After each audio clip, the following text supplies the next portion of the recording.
Gina, alam ko, mali yung naging umpisa natin. Pareho natin pinilit tong kasal na to. Nagdagdagan pa ng ligado dahil nabuntis kita. Ang susunod na programa ay rated PG. Ito ay nangangailangan ng patnubay at gabay ng magulang para sa mga batang manonood. Patindi na po ng patindi ang mga eksena, maging ang kaganapan na ating pagkatutukan at ating nga rin namang pagkasubaybayan dito lang sa ating pinagkakatutukan at pinagkakaabangan tuwing hapon na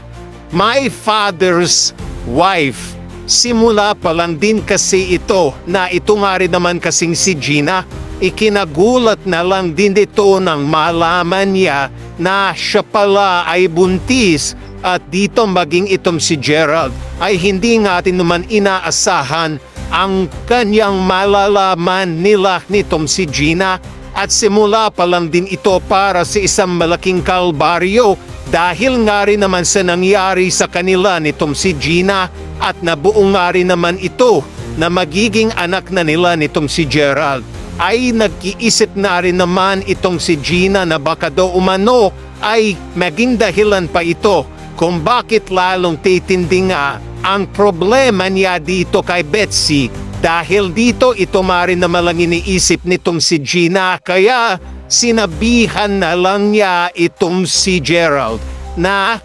wala daw manong problema kung si Betsy ang piliin nitong si Gerald kaya daw man niyang palakihin ang kanyang anak na mag-isa. Pero dito nga rin naman ay mukhang pipiliin na din nitong si Gerald itong si Gina dahil